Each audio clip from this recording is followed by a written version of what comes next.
Hi everyone, it's Gerald with you, the Grand Seiko guy, and today we're going to be focusing on the watch that's on the right of these three. But I thought it would be interesting just to put these three together. On the left hand side, watch should be familiar for anybody who saw the most recent video. This is the 6145 8030 with its fantastic gold hammered case, solid 18 karat gold. The one in the middle, which is in a real sorry state, but I thought it'd be interesting just to pull it out of the parts box. Just to show in this set of three. This is the 6146 8030, and if you compare the two, you'll notice that this again has this hand hammered case, but this time finished in stainless steel.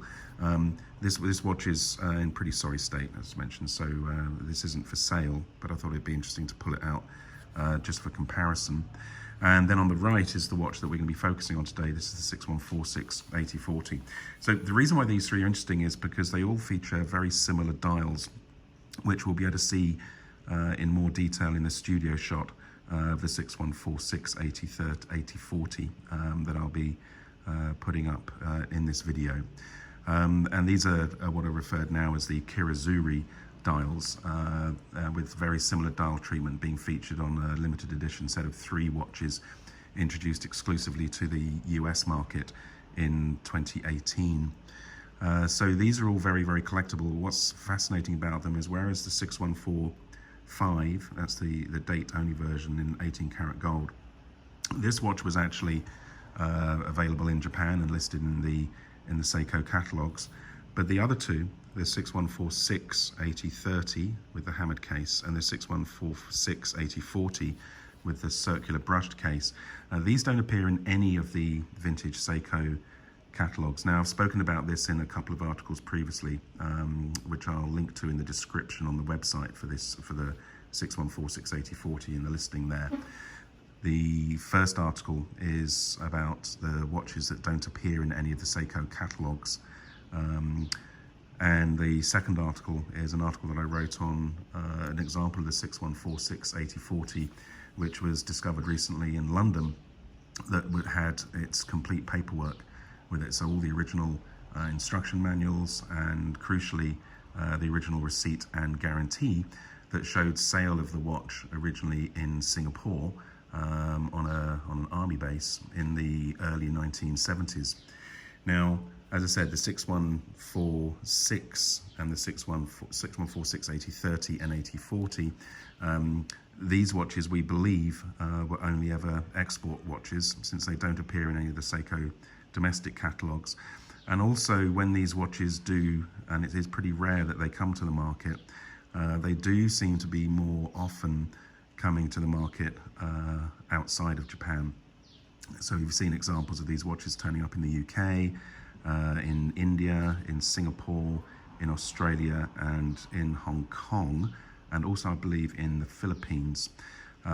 So there's pretty wide geographic distribution of these watches, and that may well be because of the fact that they were sold. We know for a fact that they were sold in Singapore on this army base, which was a Commonwealth army base, and so would have been staffed by soldiers and airmen from overseas, not just the UK, but we know UK and Australia. But there's more details about that in the article. As I said, I'll link to that in the description. So I just thought it'd be interesting to see. Here's the original set of three Kirazuri dials, and it was great to see that in the US they brought out a limited set of three watches, also with these Kirazuri dials. Okay, so we're going to put the other two to one side now and zoom in and focus on the watch which is going to be listed for sale, which is the 6146 8040, which is the one on the right. Okay, so we'll get a much better view of the dial on this watch, which really is quite an astonishing dial, in the studio video, which I'll drop into this video in a moment. But I just wanted to give a quick overview. We can see that this is all steel. On the 6146 8030, sorry, the applied Seiko and GS logos are actually in gold, whereas here we can see everything's steel. As I said earlier on, we have this very, very nice sort of turtle-shaped case which has been circular brushed, polished and then circular brushed. Let's just have a look at, and we'll turn the watch over. All of these watches seem to come from the last quarter of 1969. We can see here 9D0396, the serial numbers are 90. This is from December 1969, so this is now just celebrated its 50th birthday. And we can see obviously stainless steel and the reference number 61468040 and waterproof, and a very nice example of the GS Seiko gold medallion. And obviously this was made at Sewer, so we have the Sewer logo on the medallion as well. Now you'll notice that this watch I'm actually showing on a bracelet, and although we don't have any contemporary documentation from Seiko showing this watch at all, we do actually believe that this bracelet is the original bracelet the watch was sold on. Reason for that is twofold. Firstly, I'm aware of an example of this reference in a very important Japanese collection, and it has the exact same bracelet on it. The second interesting thing about the bracelet is that there's also a bracelet for the 61468030, and it's the exact same design in terms of the structure of the bracelet. It's just that one is a bimetallic bracelet because the 61468030 has a gold bezel. So some of the bracelet links, the center links of the bracelet are actually in gold plate on that one, whereas here the bracelet's all steel. So just to show you the bracelet, we'll just pull it down. So this construction of this bracelet, as far as we're aware, is unique to these two models. And the bracelet was actually made by Stellux, so it's not an original Seiko bracelet, although it does have the Seiko logo, of course, on the clasp, not Grand Seiko, and that is exactly the same as the bracelet that we also see on the 61468030, which we have previously listed and sold on the site. Let's just drop in a photograph of that one right now. So here you can see it's the very similar bracelet. Okay, so let's just have a look at the quality of this. It's very nice condition. It's obviously been worn. We can see there's some dings on the edge of the case and some light marks, but the case lines themselves are still very sharp and very well defined, and so obviously the original Grand Seiko crown there. So all in all, this is in very nice condition. Let's just drop in the studio video now. We'll just let that run.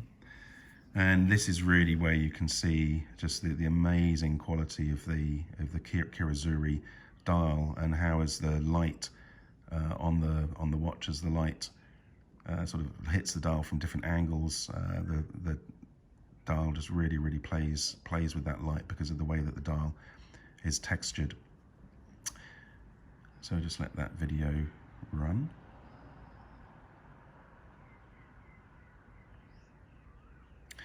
Okay, so really beautiful watch. As I say, this is only the second example of this that I've ever come across on what we believe is the original bracelet. The other example is in the Japanese collection that I mentioned.